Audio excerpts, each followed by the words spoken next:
Oameni buni, bine ați venit la primul meu episod de clanul minerilor. Aici este orașul meu. M-am început să mi-am făcut o lume, am început să mă joc pe survival și m-am gândit să o pun și pe YouTube. Haideți să vă prezint orașul meu.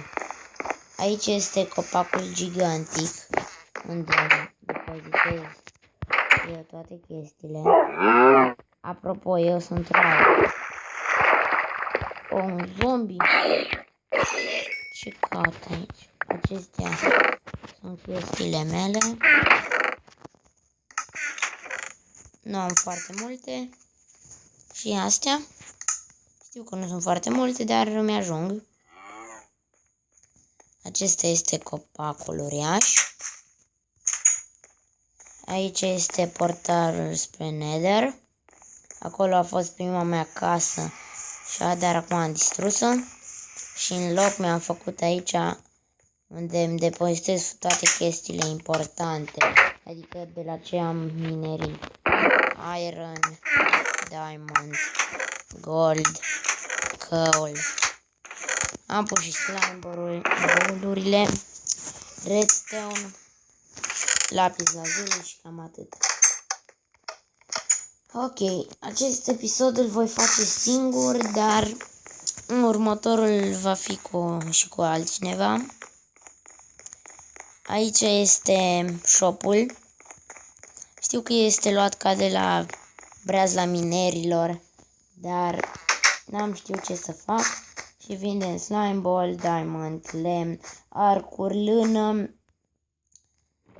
cum se numește aia, glowstone torch și mâncare. Aici este teșgheaua. Am zombie, dar ce scoateți aici? Bine că am o sabie foarte bună.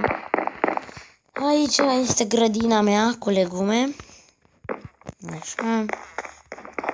Aici este un pet shop. Aici am construit pet shop-ul cu un prieten și el a vrut asta să fie am de scară. Unde vindem carne de vacă prăjită, carne de porc, lână, carne de porc prăjită, carne de pui prăjită, oase, lăbuță de iepure, carne de iepure prăjită și cam atâta. Și mai vindem și animale, dacă tot este un pet shop. Aici este peșgheaua, vindem vaci ciupercă, găini, iepuri, porci, câini și vaci. Cam atât aici. Aici este camera pentru poțiuni. Aici mi-am pus toate poțiunile care le-am făcut până acum. Și în ce stau lucrurile de care am nevoie, iar în ăla le depozitez, dar e gol acum. Așa. Aici este un poligon. Intri un arcul meu aici. Ia o arcul ăsta. Are infinity. Tragem. Nu sunt eu chiar foarte bun, dar mă pricep. Vedeți? Lasă. Ok. Într-un episod în locul casei mele care v-am arătat acolo, aș vrea să construiesc un carusel aici. Să-mi spuneți dacă doriți. Aoleu, uite un creeper.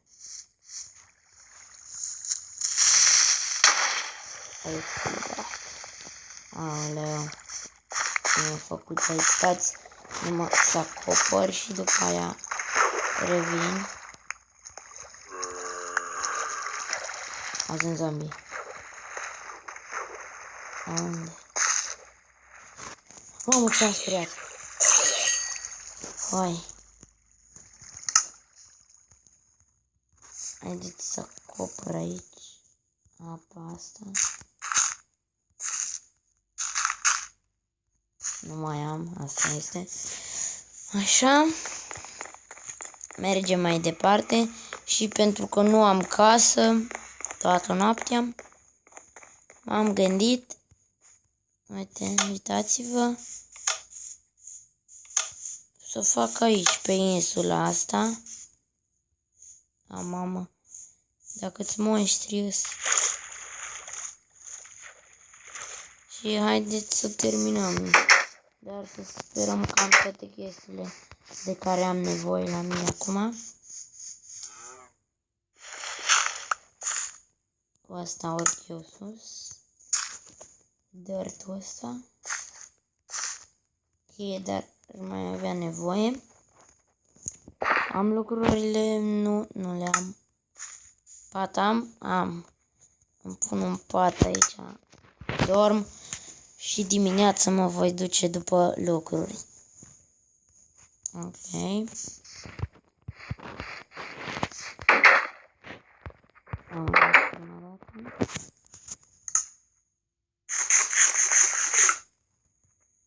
Ce? Peștii ăștia nu-mi dau mult. Să mănânc niște carne de vacă. Bun. Uite toți mobii ăștia.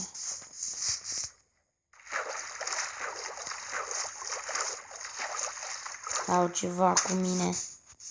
Na, lasă-i. Mă duc acum să-mi iau lucrurile. Unde mi le-am pus eu, oare? Acum nu mă duc să iau altele de aici.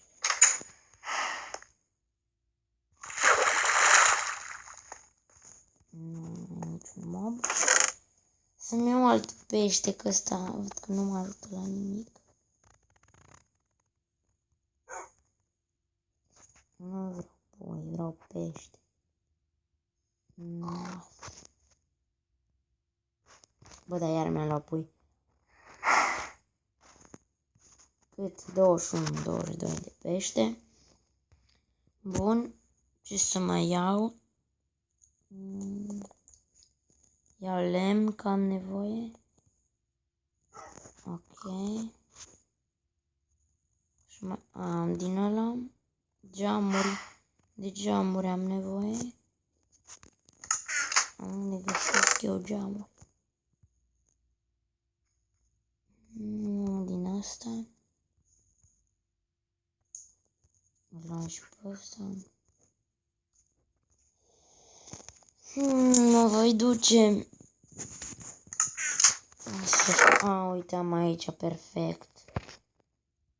Ok. Unde să facem.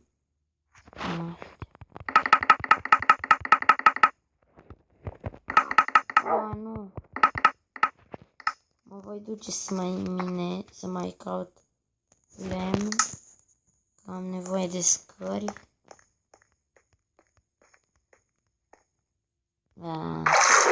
Sper să găsesc lemn din ăsta.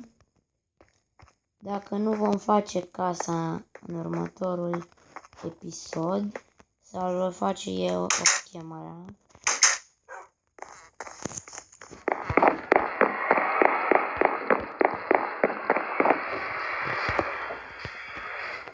Mai știu aici un bloc de cuart. Bun.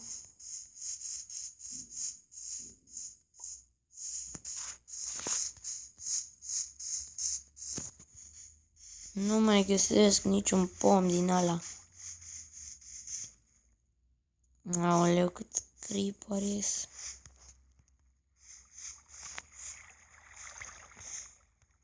Hai să-i bat.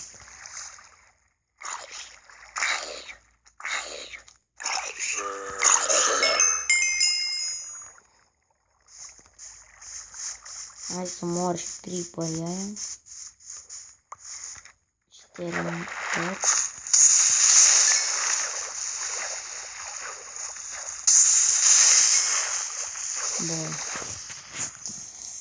Bun. Deci se pare că nu găsesc lemn. Uite, eu am o foarfecă. Am, da?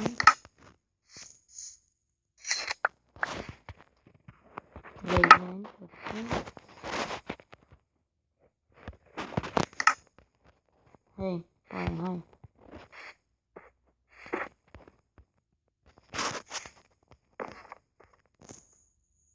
Dar cu ce? Vin oile după mine? Am. Bucată de fân. Ok. Hai să o mor de el.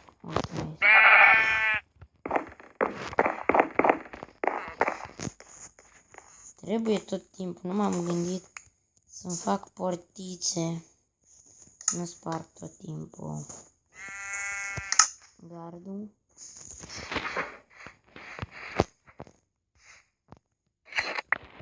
Cât mă dat?